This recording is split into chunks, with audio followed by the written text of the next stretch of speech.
ang daming creators ngayon, ang trabaho nila sa social media is to destroy someone. Oh, cloud chasers. Yes, para sumikat. Although, effective naman, sumisikat naman sila. But the thing is, how can be these people live day by day na nagiging sikat ka, pero meron kang tearing someone down. Yes. If I were in their position, parang hirap matulog. Bit-bit mo yung ganong energy. Yeah. Maybe konsensya, or maybe kalos na yung conscience eh. Yeah. Walang epekto sa kanila. Yeah. That's even worse. What's your take on that? It brings, what's your motive? What's your why when you create? Kita mo naman yung going trends ngayon, di ba? Yeah. May mga content creator na nang babash ng ibang tao para sumikat. Mayroon mga content creator na gusto mag-flex. May mga content creator na milyonaryo ko. May mga content creator na magpa-promise na magbabalik sa'yo ng 10 times of your money. Mga ganyan, ano? Buti, G, sa tagal mo sa industriya, hindi ka nagkaroon ng ganong mentality or hindi ka kinain ng sistema? I think people who do that, it's not real. Let's be honest, social status commands respect eh. Kaya minsan yung mga tao, gusto nilang magkaroon ka ng perception ng ganun. Curious lang ako with the comedy right now kasi dami na rin ngayon gumagawa ng skits, di ba? Iba-iba na, no? So, as someone na nag-start sa ganyan, anong take mo dun sa mga iba't ibang contents ngayon? You know, to be honest, one thing pops to mind, wala nang original idea. My dream and goal, and still till today, is to infuse Western humor with Pinoy humor. Because I feel like we can elevate. Siguro when you say comedy, sabi mo kanina, nakatulong talaga sa'yo eh. What other ways nakatulong ba yan sa journey mo? Like, kailan ka nagsimula na parang, I wanna share more of this side of me? When I stopped rejecting comedian. Kasi before, parang I was like, don't call me that. There's so many facets of me, don't know. Don't call me. Parang binabox ka na. Binabox ako. I would try to do so many things, ignoring what really brought me joy. So when I finally owned up to it, nag-open yung ideas, nag-open yung opportunities, nag-open business. I mean, in the practical, creative sense of it, it led me to many doorways. Nasabihan kasi ako before, I wanted to audition to something. Tapos nasabihan ako, I wasn't pretty enough. Talaga ba? I was 12. It stayed with me for the longest time. That's when I just kind of let that go and F it. I don't care. Then your who you are will really shine. How about you? Ano yung masasabi mo? Sa ating mga low barkada. Be true to who you are in the sense na the sooner you do it, the more it's gonna lead you to where you're supposed to be. Tonight, ang topic natin is, why do people have the pressure to belong?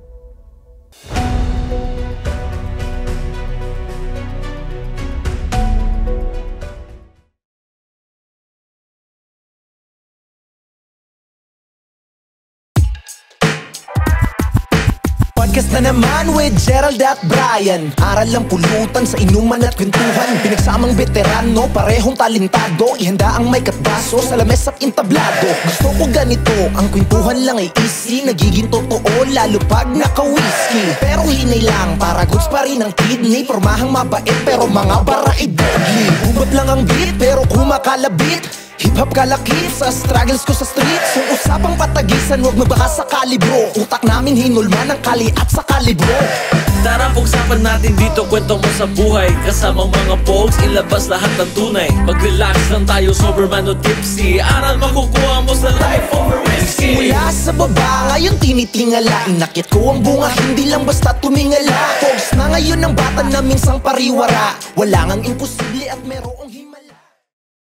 Hey everyone, and welcome to another episode of Life Over Whiskey podcast, where we share valuable life lessons and stories you can learn from over a glass of whiskey. My name is Brian. And I'm Gerald. Direk J, magandang gabi sa'yo. Magandang gabi, Brian. We are still here at the very beautiful at napaka, I would say, gandang production set ng Tritone Entertainment. At hindi lang production set ang maganda, pati people behind Tritone Studio. Ang sisipag. Totoo naman, at talented. Talented. Diba? Yan ang gusto natin. Kaya para sa mga ka-whiskey natin dyan na gustong ma-experience yung ganitong klaseng production for maybe your podcast or content, good news kasi Tritone Studios is opening their doors. September, you can now book this place. And of course, Direk Check, hindi makukumpleto ang gabi natin kung wala ang favorite whiskey natin. Ang favorite whiskey ng mga kalobarkada natin, none other than Charles and James. Charles and James, maraming salamat for sponsoring this video. Direk J, without further ado, Let's go! let's go. At introduce ko ng ating guest for tonight. Our guest for tonight is an actress, host, comedian, and the creative force behind GTV and Muchness Creatives. Known for her fearless humor as Speedy G and her inspiring story as a mom, she has built a career on resilience, authenticity, and laughter. She is here to talk about navigating social media social status, motherhood, and finding strength by turning life's toughest moment into comedy and creativity. Without further ado, mga ka-whiskey, mga kalobarkada, please help us welcome none other than G. Canlas. Ay, thank Magandang you. gabi sa'yo, G. Thank you for having me, guys. Ay, It's a nako. pleasure, Direk. Ako hindi magandang gabi. Makulit na gabi. Makulit. Makulit na gabi. Yan. And we're excited because, G is, you can see G online and this woman has so much to share. Energy. Energy, lalo na Oh. energy. So tonight, ang topic natin is, why do people have the pressure to belong? Ang gandang topic, I Bri. love it. I love Bakit that. nga ba? Pero bago mo sagutin yan, G. Bago natin sagutin, Mhm. kilalanin muna natin si G. Canlas. Can you tell us maybe a quick backstory of maybe how you grew up and how you came to be today? Wow. Malalim to. Malalim. Pero Malalim. bigyan mo ng background ng ating kalobarkada. Okay. Professional-wise, personal-wise. It can be both. It can be Can be both. both. No? Like, when you were growing up, paano ba storya mo? Mm. Off the top of my head, siguro I was always the awkward kid. Really? Yeah. Talaga? Oo, promise.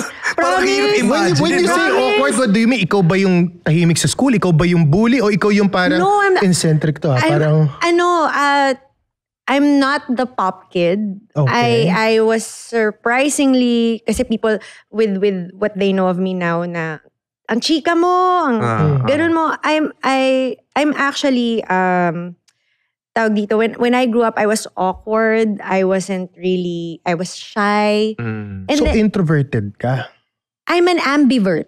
Ambivert. Okay. Yeah. Okay. Ambiverts. I've talked about it so many times in my content. Kasi people, when they see me, it's like, kasi nga because of the speed talk, when I started the Speedy G, they go like, how it goes kasi is, you give me a topic and then I talk about it. So for example, whiskey, and then I talk for a minute about it. So whenever I would meet people, they'd be, jacket! Ngipin! Ganon. Okay. So they're surprised when they talk to me. I'm actually very chill. Mm. I'm sakto lang. But when you were growing up, you're shy? I was shy. I was the smallest, kind of dark little girl in school. Talaga ba? Hindi ko ma-imagine. Promise. Tapos when I entered high school, I didn't know that I could sing pala. So I was entering singing competition. I just entered one as a first year high schooler, and then I beat the fourth year champion.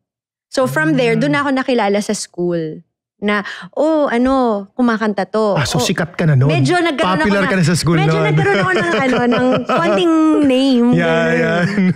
Di ba that also, na nagkaroon ka din ng social pressure, social anxiety? Kasi parang kailangan mo na mag-interact. Uy, magaling kumanta to. Kumanta ka nga, sample, mga ganon. I had, kasi nga awkward ako. So nung nanalo ako, this kid who was a bully, fourth year, said, kita tayo sa Luarca Park. And I didn't know Oh my what God. Ganyan talaga mga bata na 90s. Ganyan talaga. And I didn't know what Luarca Park was. So I went there. And then yun pala, inaabangan ako ng mga bullies. Sasampalin ako. Bugbugin ako sa harap ng mga So I was like, ang thing is, I don't know why, when you say makapalang mukha, literal makapalang mukha, kasi I don't feel pain at the time. So nung sinampal ako na ganun, I was like, wala akong na-feel or whatsoever. And then when I went to the floor, I turned my ring around. So the stone was under here and I slapped back.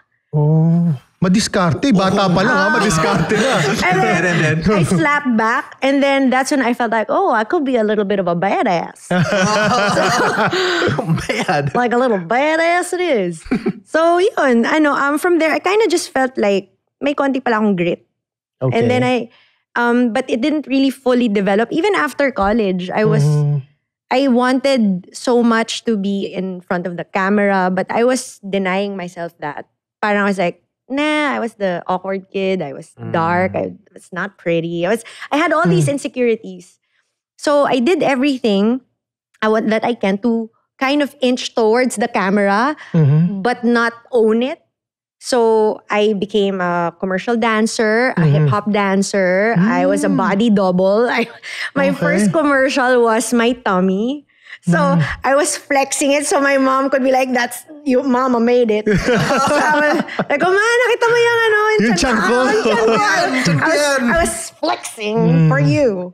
Be proud. So there, and then eventually I got the break when I started Speedy G. Ano year to? This was 2007. 2007. Yeah. Okay. I was a part of an improv group. It was called Bitaw. And we had a talents night, and my mentor, si Jordan Sebastian at that time, was asking, oh, what's your special skill? I just said I could talk fast. Because I know I can talk fast, but I didn't realize na it could be something. So, come the prod night, binigyan ako ng topic. I forgot what it was, and I spoke a minute ng mabilis na dire-diretso. And then Abby, my bestie at the time, was sabi niya, gawa natin ng something yan. Sabi niya, it could be something. So, at the time, YouTube was just starting. It wasn't really, back then, it was Moy Moy Palaboy. Bogart, Nega Higa. So, these guys were on YouTube. And so, we started the YouTube. The first speed talk I did that I released, and you can even see it still online, was Postizo. So, talked about it. And then yun na. TV guestings, all of that rolled in. And so the one thing that I ran away from because I was kind of shy was the one thing that I thought was a freak talent na hindi ko naman something to be proud of. Yun pala yung naging entry point ko. Grabe no, from second guessing yourself. Yeah. To finally allowing your true power to shine. Like, I would imagine, kasi bagay yan sa topic, and why do people have pressure to belong? Kasi parang, is it something that you've done for yourself or something that you've done to belong, basically? Pero, parang the process mo na ma-convince mo yung sarili mo na, uy, meron pala akong masasabi. May sense naman pala yung sinasabi ko. Yeah. Pero alam mo ba, akala ko, all this time, naka-fast forward lang yung video. Yung pala talaga boses mo. Oh yeah, it's manual. Oh shit. I got so many feedback on it. Naka-forward lang yan. Ako yun ang akala ko. Seriously No, it's real time. Wow. Yeah. O sige nga, whiskey. Wait! Alam mo kasi talaga nahiya talaga ako pupunta dito kasi sabi ko talaga pag uminom ng ganito, ayoko talaga yun. Tapos iinit yung katawan. Tapos yung katawan ko, sabi ko, paano yung pakunwari malalasing ako? Pag nalasing ako, sasabihin nila sa akin, ang bayan. Tapos pag ganito, ganyan, tapos wala talaga yung sense sumalabas sa baby ko. Diba? Pero yung nainom ako, shot. Sobrang bilis ng utak nito. Ibang level. Ang galing. So okay, saan mo nakukuha yung inspiration? Like, pag gumagawa ka ng mga videos mo, meron ka bang certain inspiration or nilulook up to? Or ano yun? Dahil ba meron kang, let's say, bad experience or let's say, fun experience? Anong inspiration mo? Key and Peele. Key and Peele, yeah. My inspiration really when I started GTV 20. Ooh, it's really warm. It's getting warm. Charles and James. I started this channel 2014. And my goal was to have, at the time, starting it pa lang, a one-woman comedy channel na I play all the roles. But then, I said, there's plenty of room for people to like be on the channel. But my inspiration was SNL. SNL. Yun, Key and Peele. My dream and goal, and still till today, is to infuse Western humor with Pinoy humor. Because I feel like we can elevate. And alam mo yun, like, okay lang yung mga pompyang na, slapstick ba tawag? Slapstick, okay lang yun kasi I enjoy that as well. Pero gusto ko yung parang, may konting thought pa more behind it. May Yes. And if I can make people appreciate it, na si Mang Tinay nasa kanto na nagigets yung sinasabi ko. To me, it's a really nice achievement. Galing. So, curious lang ako with the comedy right now. Kasi dami na rin, gumagawa ng skits, di ba? Iba-iba na, no? So, as someone na nag-start sa ganyan, anong take mo dun sa mga iba't ibang contents ngayon? You know, to be honest, one thing pops to mind, wala nang original idea. Wala na. Yan ang pinag-uusapan namin kanina dalawa. Wala na. Ito hot take. Yeah. Can you still be called a creator kung hindi naman original idea mo? Or maybe, can you still be called a creator kung ginaya mo lang naman talaga siya? Binrand mo lang ng ibang pangalan? I think, kasi everyone has their own take on things. It's never gonna be the same. Like, it will be the same blanket idea. Pero like, for example, pag ito, inano ko na parang, oh yeah, go ahead. Pero kasi, what I'm trying to point out is maraming literal, plakadong ginaya. Kumbaga templated na. Templated. Yes. For me, I don't like that. If I've taken inspiration from other creators, but I credit. So for example, if I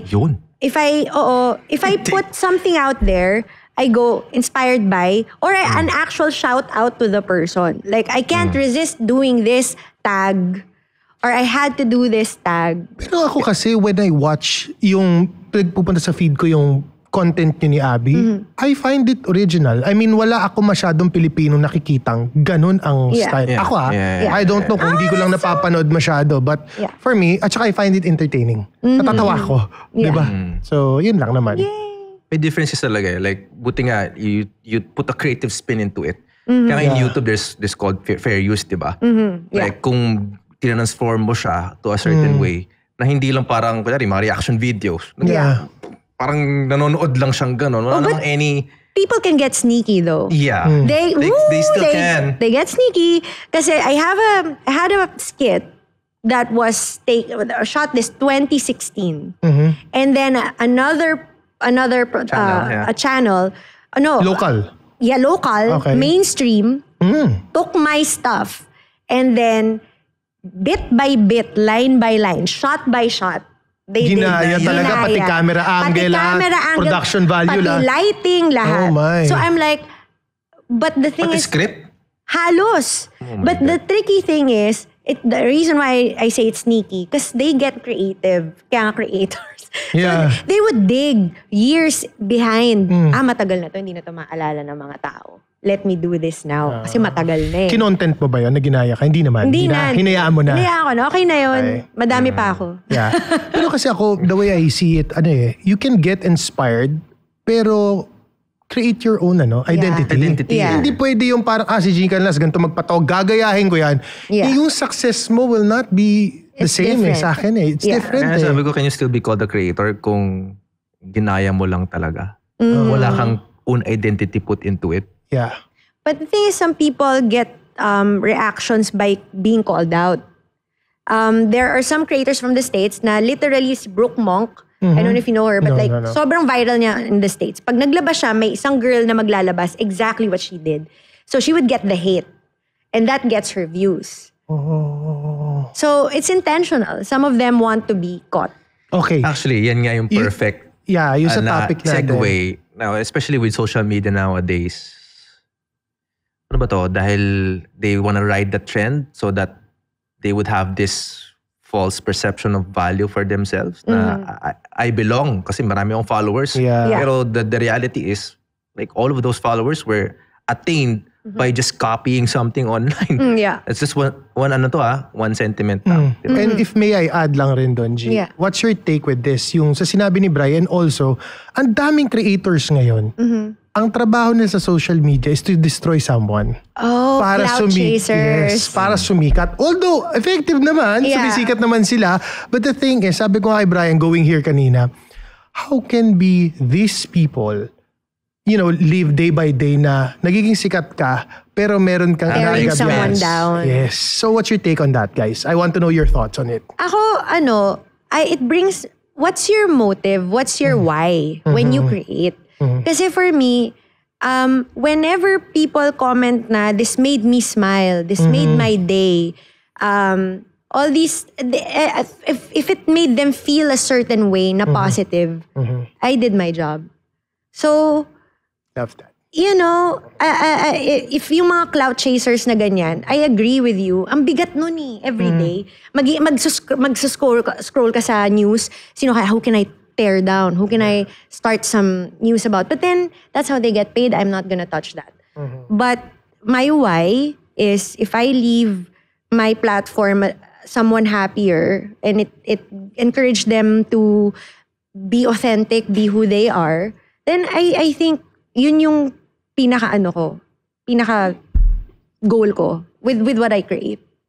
Kasi I'm the type kasi na if I'm happy, if I'm in the middle of the grocery store, sasayaw ako. If I'm happy, I do a happy dance. I'm like that. But yun yung thing, if I can encourage people to be more authentic with like how they are online. Kasi baka inisip ng mga tao, parang put on. No. Sana yun yung pakita sa with our platforms. Ikaw, what's your take? The truth behind behind the curtain. Yeah. Ako, I do agree na it's hard to be a creator na alam mo you're creating content for the purposes of tearing someone else down. Parang ako, if I were in their position, parang hirap matulog. Parang bit-bit mo yung ganong energy. Yeah. Maybe konsensya, or maybe kalos na yung conscience Yeah. Like, they don't really, walang epekto sa kanila. Yeah. That's even worse. Paano naman yung mga content creator na laging nagfe-flex? Like for example, flex ng ganito, bilyonaryo ako, gano'n. May pressure ka to belong. Bakit? What for? Hindi ba dapat pag mayaman ka, the more na sabihin mo na, okay lang, I'm just earning right? Or di kaya, bakit gano'n? Yun yung mga old ways na hindi kasi sinasabi sa panahon ngayon. Kasi parang, nasa flex culture tayo di ba? Yes, because of social so, media. ako, I don't hate people na gusto mag-flex as long as for entertainment purposes, or trip mo lang. Sabihin mo, may achievement ako ngayon, post ko yung reels ko, post ko yung kotse ko. Paminsan, pero if you do it most of the time, parang ako lang, feeling ko, I have that responsibility to my audience as a content creator to be a good example. Yeah. But so, ikaw, what's your... I think people who do that, it's not real. To me, like, why the need to flex these things if hindi na yan bago sa'yo? Yeah. If hindi na bago sa'yo yan, if like, it's sitting pretty ka na lang, hindi yung kailangan mo, check out na. And for me, I don't really gravitate sa ganong, mga pasimple lang, okay lang yan. Pero yung in your face, it makes me doubt, totoo ba yan? Yeah. Ako para sa akin, let's be honest, social status, in a way, commands respect Kaya minsan yung mga tao, gusto na lang magkaroon ka ng perception ng ganun sa kanya. Bray, as long as totoo. As long as totoo. Ang problema, you can't put up that facade for so long. Yeah. Darating at darating. It's not sustainable. Malalaman at malalaman ng mga tao And when that illusion shatters, you're gonna be left with nothing. Not even credibility in your name. Yeah. Hindi na naiisip yun Pero again, we're at a time where parang inisip, paramihan ng tao na ganyan, inisip na lang, hindi naman nila malalaman. May mga ganun Hindi naman ako, tataluhin yan. Diba? Yeah. Mga ganun It's scary na parang wala nang repercussions yung actions mo. Pero, alam mo G, ang galing din. Kasi even if nung time na nauna kasama mo, you did content what? 2014, is that correct? 2014? 2007. 2007. Pero ano, modeling ba yun nung time na? Modeling pa lang, di ba? At before that, I was modeling. Okay. Pero yung talaga nag-YouTube ka, 2014. 2007. 2007 talaga. Yeah. Wow. OG talaga, OG. Yeah. Oo. 07 was the time talaga. Oh yeah. That was the purest. We are here with an OG pala. Stop it! No! No! I mean, kita mo naman yung going trends ngayon, di ba? Yeah. May mga content creator na nang babash ng ibang tao para sumikat. Meron mga content creator na gusto mag-flex. May mga content creator na milyonaryo ko, ganyan. May mga content creator na magpa-promise na magbabalik sa'yo ng 10 times of your money. Mga ganyan, yeah. Or mga gurus, di ba? Buti, G, sa tagal mo sa industriya, hindi ka nagkaroon ng ganong mentality or hindi ka kinain ng sistema? I would like to think no.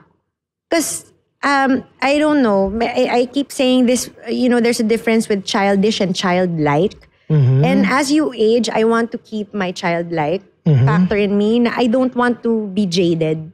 Okay. So, sometimes kasi people yung parang, hindi na yan, yung, how can we one up another person? Ay, nako. Totoo yan. Totoo. Maraming ganyan. Oo. And nawawala yung joy out of doing things. Lalo na pag comedy, you have to find the joy in it. Kasi otherwise, it's just a put on. Ang bigat nun. Yung parang, yung kunwari ganito siya, yung Ang galing, no? Nag-share siya agad. No, but don't get me wrong, ha. Like, I mean, for me, comedy is medicine. So there are so many times that when I post stuff or like when I release things, I don't necessarily feel that way all the time. But, for me, yun nga, just to answer your question, the way I don't get jaded into yung parang nawawala ako sa sarili ko is just to keep my inner child happy. Ang galing. Childlike, not childish. Yan. And siguro when you say comedy, sabi mo kanina, nakatulong talaga sa'yo eh. What other ways nakatulong ba yan sa journey mo? Like, when did you really had a parang inclination na, I'm gonna explore this side of me and share it to people? When did I feel the need? Tama ba? When did you feel na parang, I want to be able to explore this part of myself? Yeah. Kasi comedy obviously has a very huge part in your journey eh. So kailan ka nagsimula na parang, I wanna share more of this side of me? When I stopped, rejecting comedian. Kasi before, parang I was like, don't call me that. There's so many facets of me, don't know. Don't call me. Parang binabox ka na. Binabox ako. So, I would try to do so many things, ignoring what really brought me joy. So, when I finally owned up to it, nag-open yung ideas, nag-open yung opportunities, nag-open business. I mean, in the practical, creative sense of it, it led me to many doorways. Pero totoo ba, pagka comedian daw, yan daw yung mga maraming dinadala o maraming problema? Totoo ba yun? Totoo yun. Like I said, my comedy is my lifeline. Oh, so parang Jokoy. Kind of, I love Jokoy. Diba? Parang Jokoy. Joseph. No, I love... Kasi diba pinagtatawanan niya yung experiences niya? Yeah. So parang ganun ka? Yes, because when I'm feeling down, I love watching funny videos. Kasi even by myself, I don't post it na parang i-share ko kung ano yung nakakatawa to me. Pero I look dumb. Like alone. Pero alam mo yun, pero 5 minutes ago, I was walling. Yeah. Pero pag nanonood ako ng mga ganon, nakakalimutan ko. And I want that same feeling, no? I want that same feeling. I want to share that. So it's true. Like the comedians sometimes have the hardest things that they've gone through, and I don't feel like I need to share that. I feel correct. I don't need to itemize, but I can convert it to something positive. Ang galing. So that's what I put out. And people can learn from it.